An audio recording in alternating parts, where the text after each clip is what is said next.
Hello, hello. Welcome. And it's always a surprise to see who's hiding behind the screen. And it's me today, Adam. If we haven't met before, my name is Adam Stonebraker. And it's really a delight to be here. So let's just begin here by settling in. Yeah.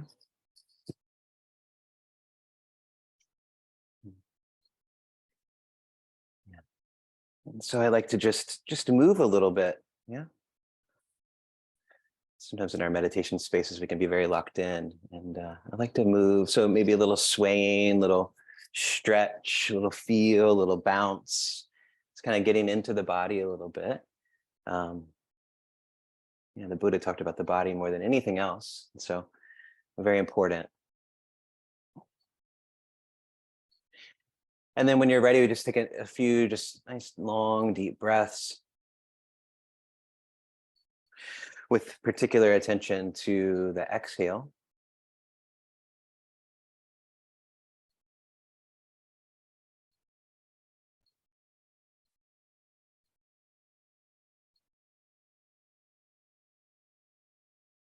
And so we eventually come into just an easy, natural breath, and just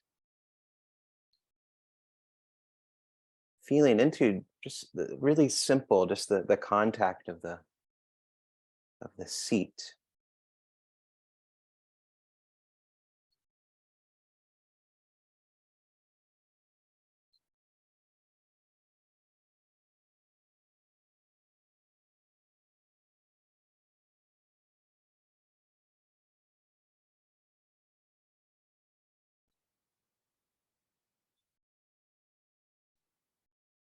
And from the contact with the seat, we can just feel into the rest of the body. Just noticing what's here.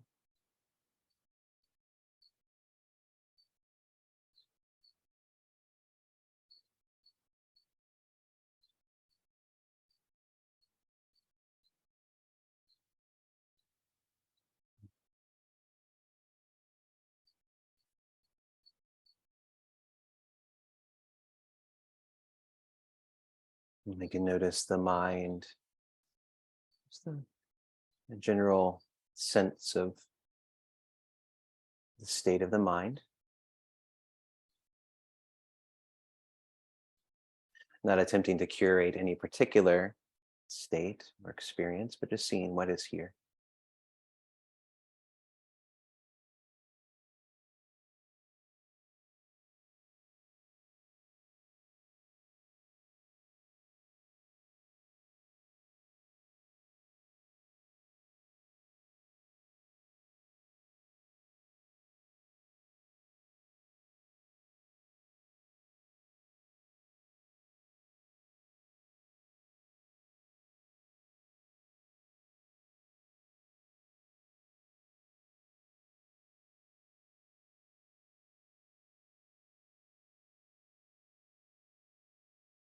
Yeah, and then we'll just feel out into space, so a little bit beyond the body, out into the front of the body, just maybe just a few inches or even further, a few feet.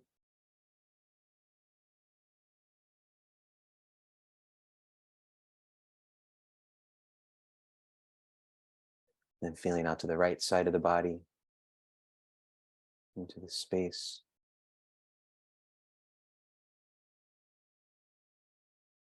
And out of the left side of the body.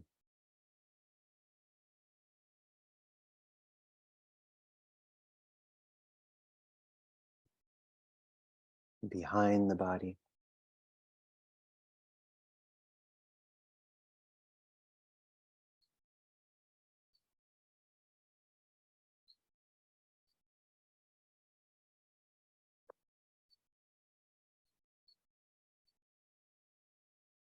Above the body.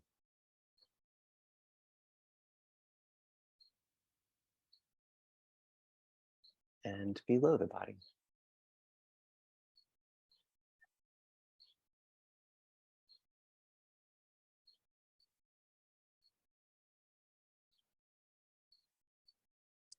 And in all directions.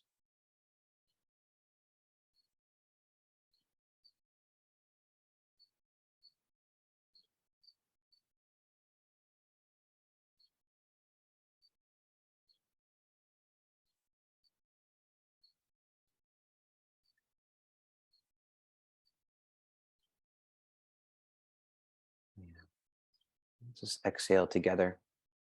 A nice long inhale through the nose and a long exhale out of the mouth. We'll do that 2 more times. Inhale through the nose. Exhale out of the mouth, letting go. And one more time, inhale.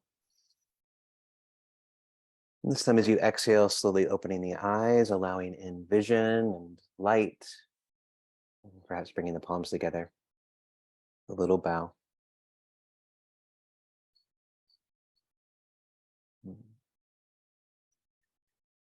Yeah, so welcome here to the Sacred Mountain Sangha Sunday Sit.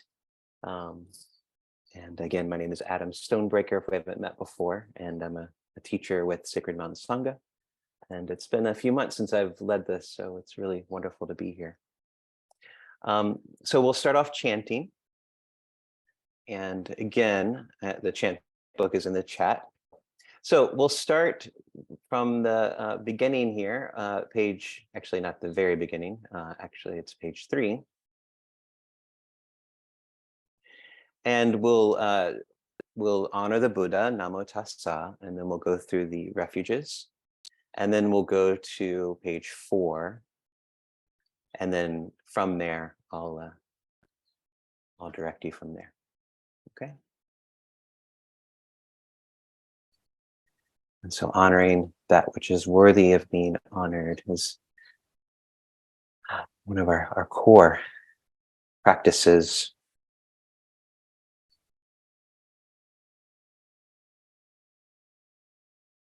What is more worthy of being honored than awareness itself, or the Buddha, the teacher?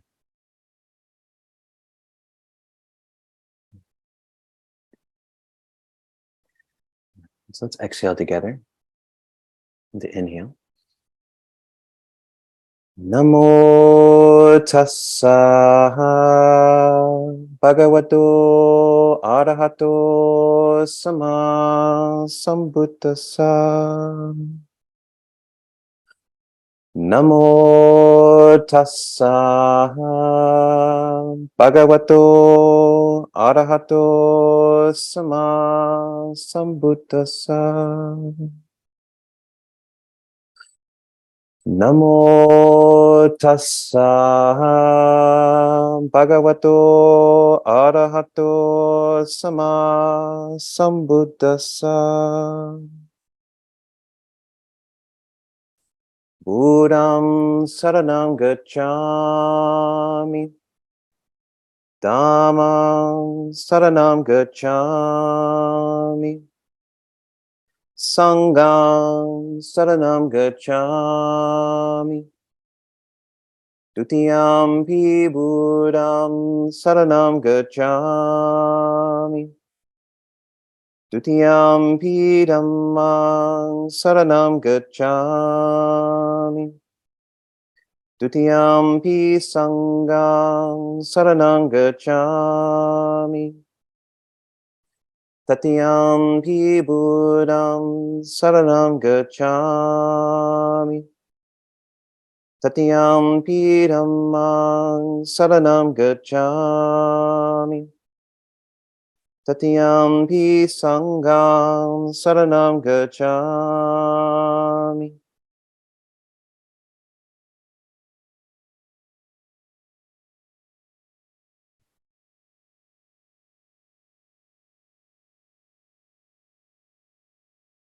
Collection of the Triple Jewel. Itipiso bhagava araham samma sambuddho bija charana sampano sugato lokavidu anutaro purisattama sarati sata deva manusanam buddho bhagavanti sabhakato bhagavata Dhammo sanditiko akaliko ehipasiko openahiko pachatam bedita bovinu iti supatipano bhagavato sabakasango Ujupatipano bhagavato sabakasango naya Patipano bhagavato sabakasango sami chipatipano bhagavato sabakasango yadidam chattari purisayogani tapurisapugalah Esa bhagavato sabakasango ahunayo pahunayo dakinayo anjali karaniyo anutaraham punyaketam loka sati.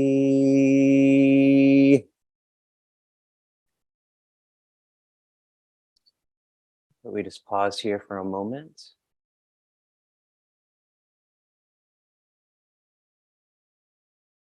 I like to pause here just to honor this ancient lineage. Words and syllables going all the way back to the time of the Buddha. I'm just considering the journey that these chants, these words, these syllables, these teachings have taken over 2,600 years.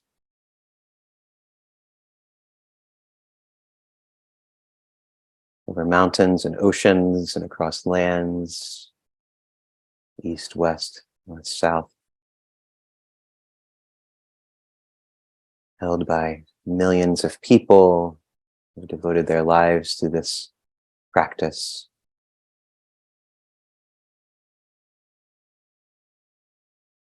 Sacrificed many things, government oppression, erasure.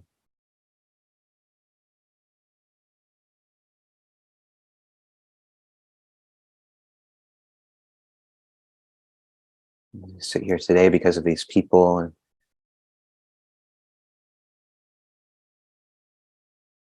lineage beginning in South Asia, India, Nepal.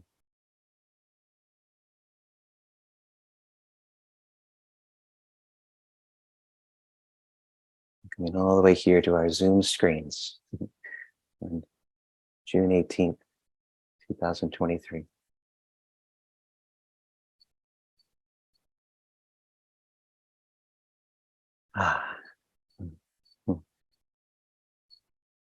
Very nice. Okay.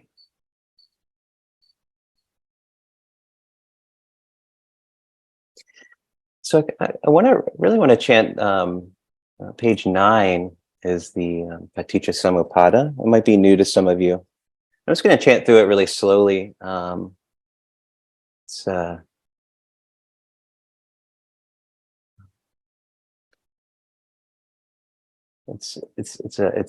really beautiful teaching. It's the realization of the Buddha under the Bodhi tree. This wheel of dependent origination. And so I'd recommend, if you haven't looked at this before, to spend some time with it, perhaps at some point, just to meditate with it and chant with it. It's really why we practice. Yeah.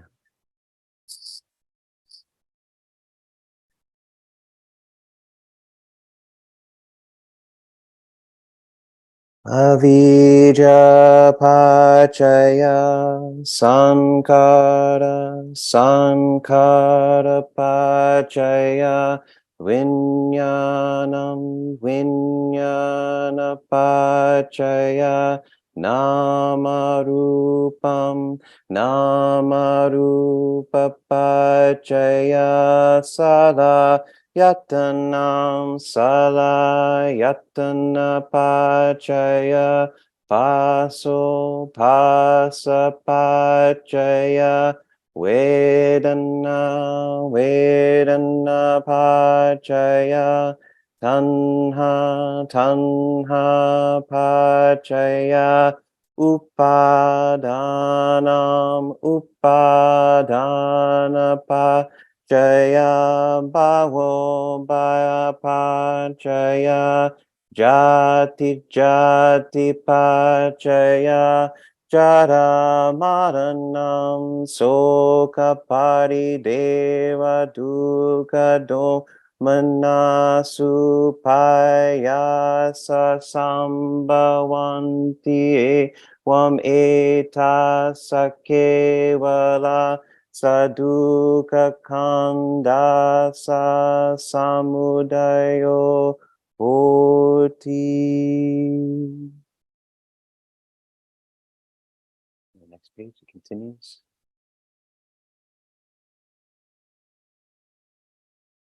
Avijayata veva se saviraga niroda sankara nirodo sankara niroda vinyana nirodo vinyana niroda namaru nirodo Namarupa niroda sala yatana nirodo sala yatana niroda pasa niroda pasa niroda vedana nirodo vedana niroda Tanha nirodo,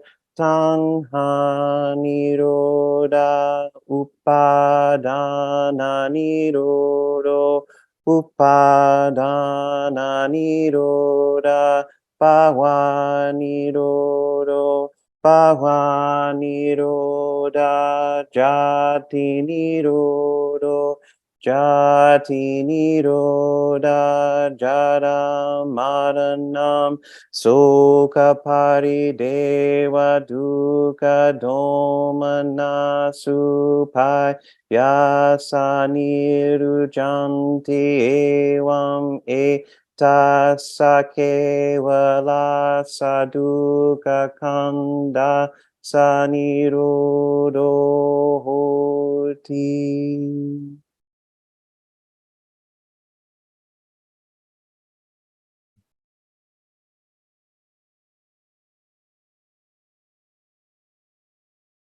All right, let's go on down here to the Great Compassion Mantra.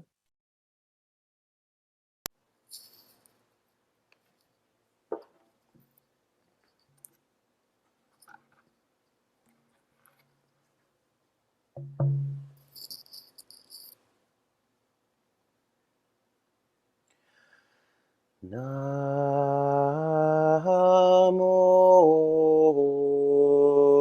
Dabe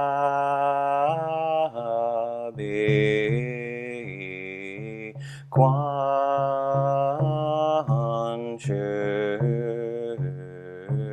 Yin Gu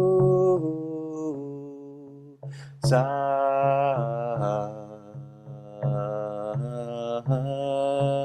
Namo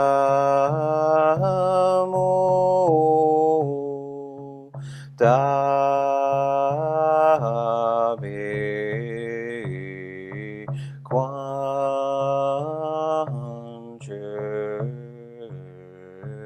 Yin Gu Sa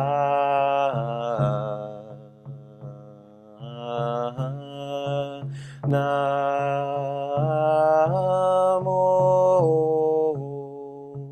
Dabe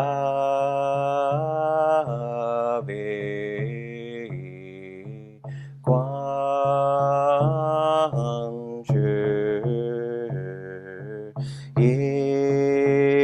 Yin Gu Sa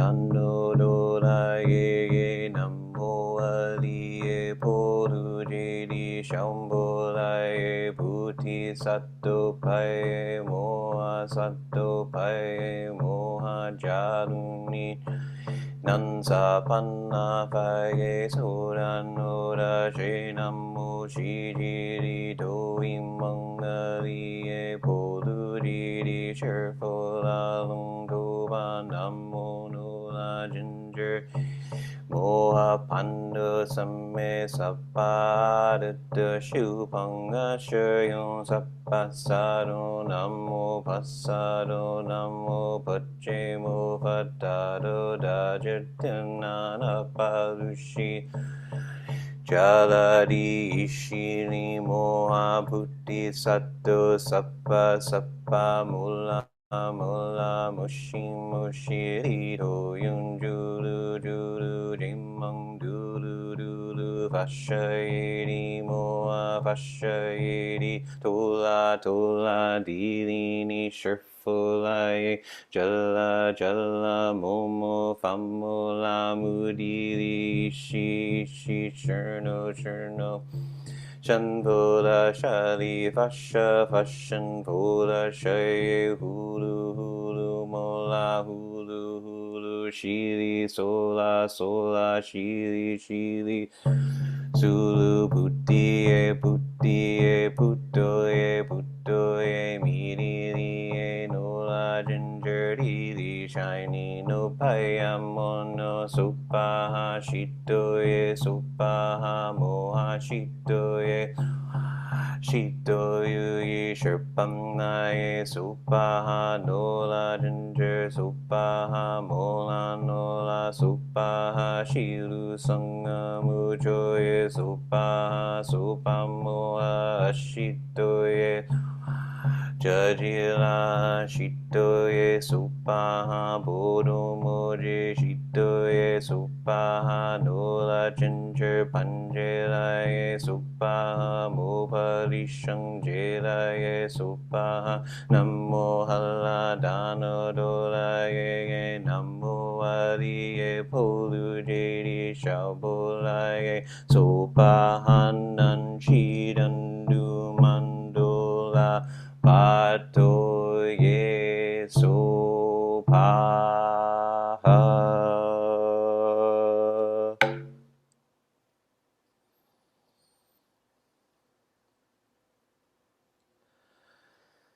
Namo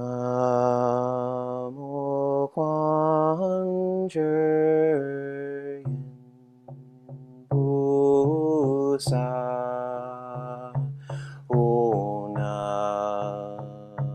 Mo Quan Chur Busa Ena Mo Quan Chur Busa Ona Mo Quan Chur Busa Ena Mo Quan Chur Busa Ona Mo Quan Chur Busa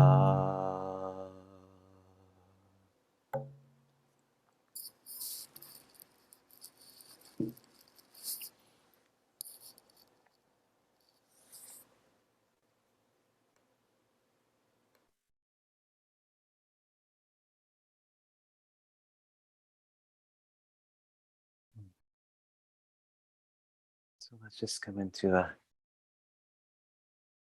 sitting period here, riding the vibrations from the chanting.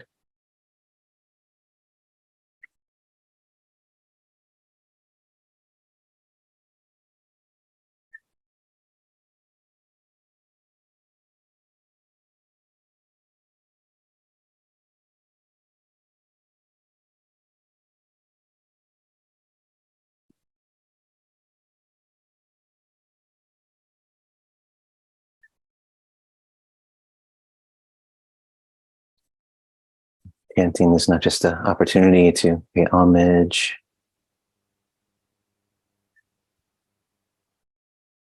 and to assimilate teaching, but also the vibratory quality of the language. And so the enlivening aspect of the chanting. And so we feel that aliveness in the body. It's another way into presence.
And this chanting naturally leads us into receiving the sounds around us.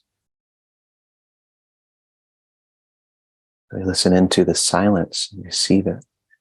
And this listening doesn't require keen auditory skills or reception.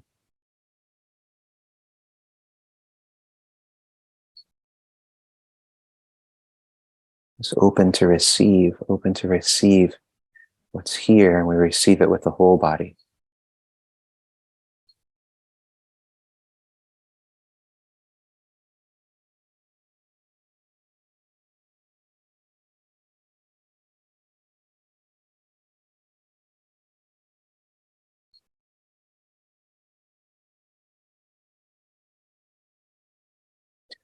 Without aversion or clinging.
Thank you. So now offer some Dharma reflections, but if you feel like you want to stretch or something, move around, please do that. Yeah.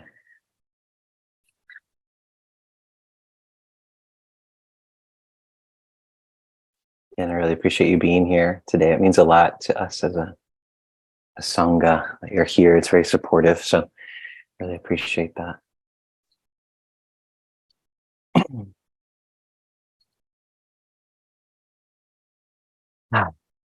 So I really love the recollection of the triple jewel chant that we do, the Itipiso Bhagawa. And specifically about the, I love the Dhamma section. And so if you look at the chant, it's broken up into three sections. And the first one's the Buddha. The second section is about the Dhamma. And the third section is about the Sangha. And I've done a lot of reflecting over this Dhamma part, all these qualities of the Dhamma. And so we have the Sanditiko, Akaliko, Ehipassiko, and Opanayiko. And the Sanditiko, the translation we have in the chant book is, it is here and now. It's always present. I really love this one because even when we don't know it's present, even when we're not aware that it's present, it's there, it's always available.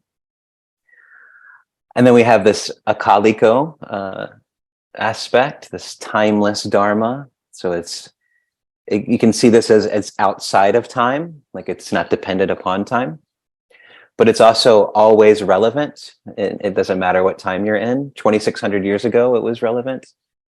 Right now, it's relevant. Ehipassiko, it invites investigation. It's a natural quality of it. It pulls you in. There's this aspect of Dhamma that draws us in. Mostly because it's about us and we like ourselves a lot, it pulls us in. It's about us. It's about our mind. It's about our psychology. It's about how to become more skillful in this world. Opanayiko, it leads inward to the source. To the source. What is the source? It draws us in to this source. And I really like these because it's a very natural quality. These are all very natural qualities. It's here, it's now, it's always present. It's not manufactured. It's timeless. That means it's not manufactured. It invites investigation. It means sort of it's kind of beyond us in a sense. We're interested in it because it's mysterious, perhaps. It leads inward to a source or to the source, which that's an interesting thing as well, because the source is inward, it's not outward. And so, many of us in this world seek things outside of ourselves, but this is saying the Dhamma is inward. It's part of our nature. It is us. And so Dhamma is this natural way of being, or a natural essence that we all share. Actually, one definition of Dhamma is the natural law. And so the way things are in nature. And in this case, the way the mind is, or the way relationships are, our relationship with the world is naturally. And so the Buddha can be thought of as a naturalist. This is how I like to think of the Buddha, as a naturalist. As many saints and sages throughout history have been. And this naturalist role would be in opposition to somebody who would be like we would call an engineer. So an engineer attempts to manipulate reality in order to create a particular result. But a naturalist puts themselves in nature, sits and observes, takes their time, and allows natural processes to unfold. trying to get out of their own way or out of the way of nature as much as possible, to allow the natural world to unfold, and observe it, to learn from it. And the intention here is to understand, to get to know, to see clearly, the various patterns, the laws, the rules, the ways of nature. And for many years of spiritual practice, and there probably is still some of this in me, I was very much an engineer. I was, I probably wouldn't have admitted it at the time, but there was a lot of efforting here in this body, striving to create a particular result, through manipulation or force, trying to get enlightened, trying for this ideal, this thing, trying to manipulate to get a particular thing. You could call this wrong effort. We'll hear about right effort. This is wrong effort. And the Buddha did this as well. And he achieved very advanced, refined states of consciousness, through austerities, through very specific, rigorous techniques. He achieved a lot. He was able to engineer particular states of consciousness that could also be said as that are natural, but still there wasn't there was still suffering within these states. And we see this everywhere, as I mentioned before, people attempting to engineer their way out of suffering, of trying to manipulate and control, of seeking happiness in impermanent things and people. And sometimes as spiritual practitioners, we can get caught up in this as well, in an aesthetic, or a technique or a teacher. And we cling to those things. We can cling to those things. And then we can actually create suffering through our practice, which is we begin to work against ourselves. Chogyam Trungpa called this spiritual materialism, at least an aspect of this.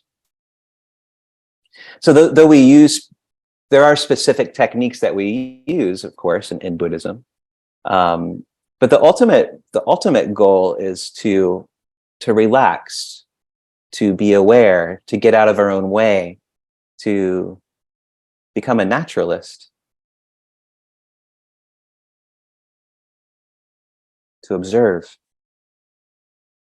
And this is what the Buddha eventually did under the Bodhi tree. He sat and watched his own mind with the intention of learning the mind's natural inclinations, learning the laws and the rules that govern the mind.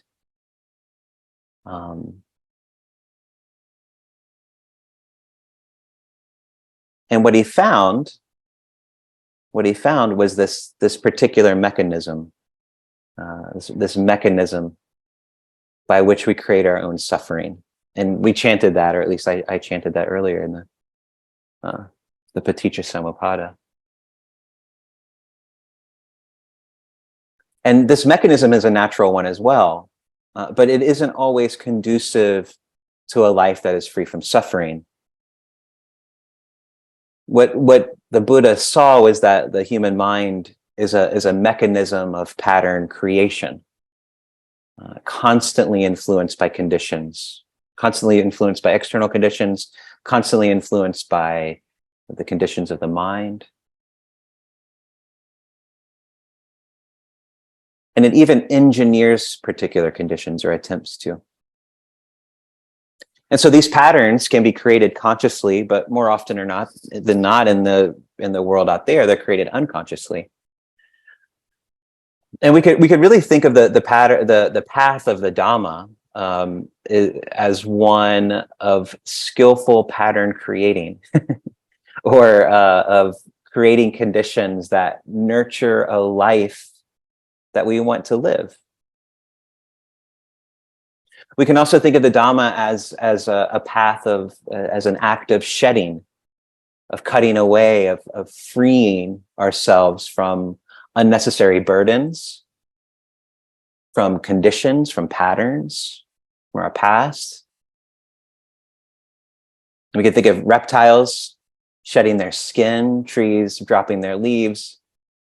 Nature is constantly remaking itself. Yeah, this is a natural pattern for us to unburden and to create something new or different. This body is constantly remaking itself. Yeah. And this is important because many of us have the tendency to weigh ourselves down with expectations from the past or expectations for the future, memories, conditioning that is just not useful anymore for us, if it ever was.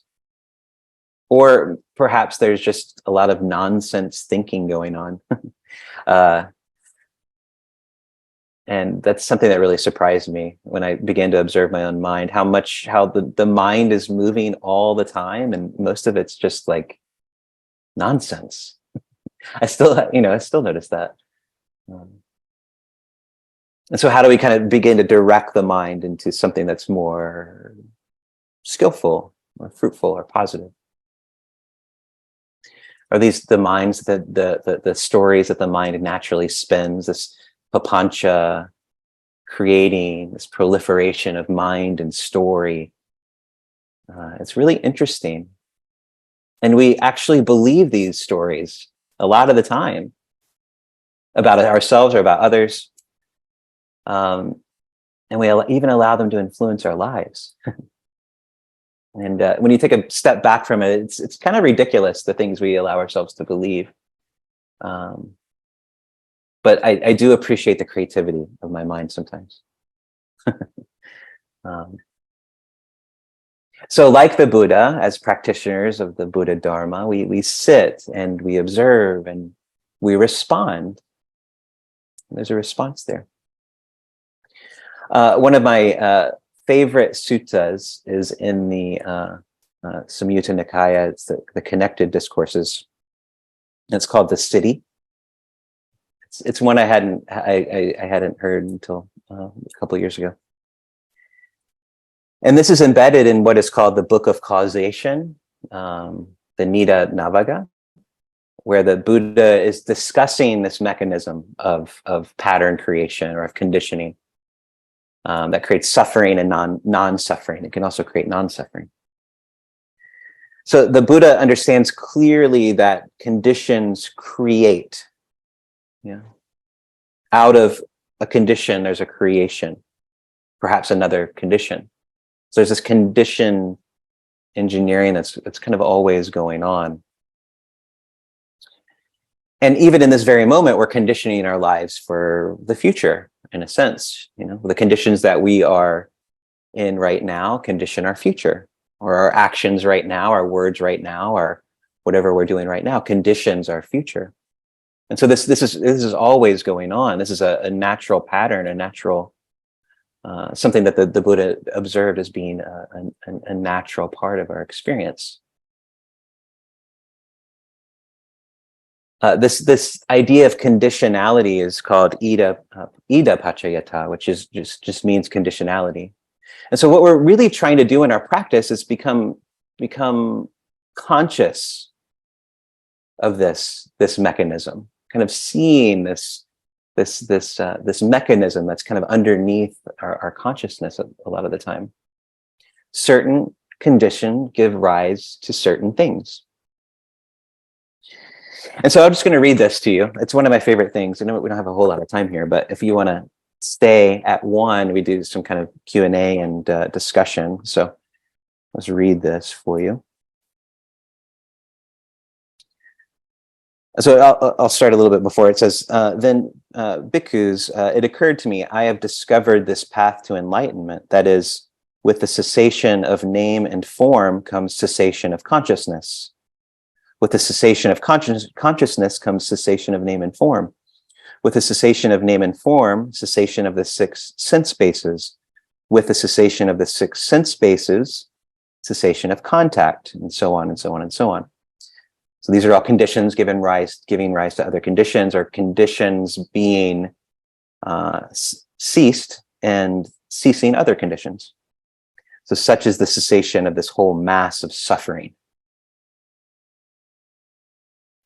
Cessation, cessation. Thus, bhikkhus, in regard to things unheard before, there arose in me vision, knowledge, wisdom, true knowledge, and light. Suppose a man wandering through a forest would see an ancient path, an ancient road traveled upon by people in the past. He would follow it and would see an ancient city, an ancient capital that had been inhabited by people in the past, with parks, groves, ponds, and ramparts, a delightful place.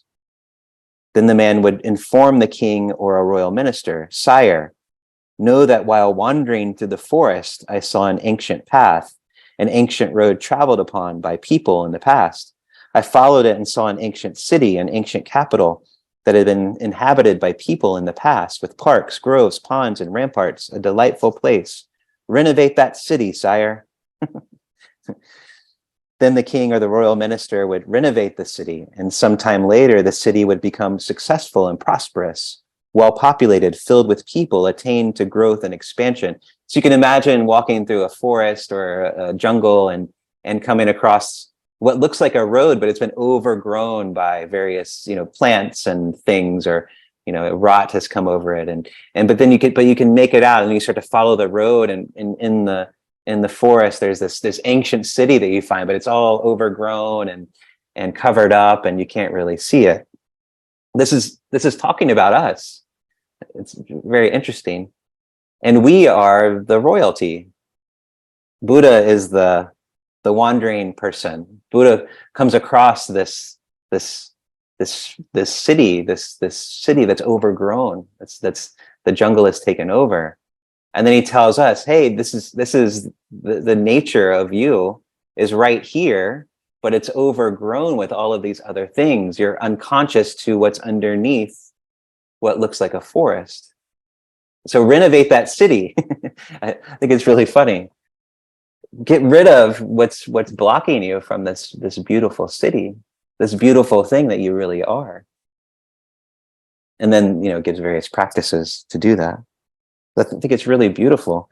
So bhikkhus, I saw the ancient path, the ancient road traveled by the perfectly enlightened ones of the past. And so the Buddha never claimed that this was of his own creation.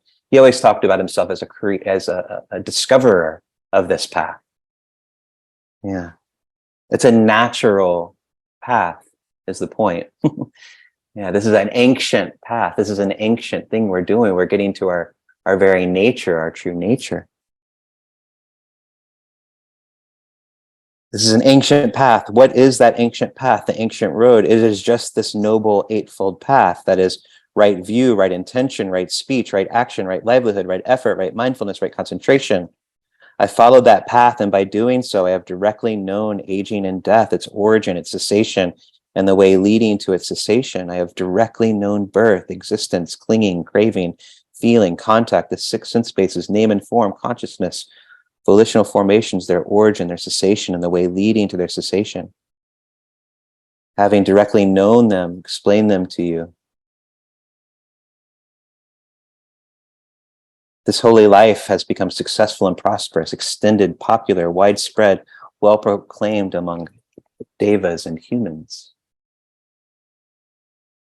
I think that's really beautiful. That's what the Buddha did. He sat and observed and discovered our true nature, his true nature. And by pointing that out to us, we have this incredible opportunity to discover that in ourselves. And so it's very, very important as we sit, we observe, we notice these patterns and this constant condition making, these burdens that we put upon ourselves all the time. We become conscious of these unconscious patterns. And when we become conscious of these unconscious patterns, we have a choice whether we continue to allow those unconscious patterns to dictate our lives, or we follow this ancient, beautiful path that's been covered over.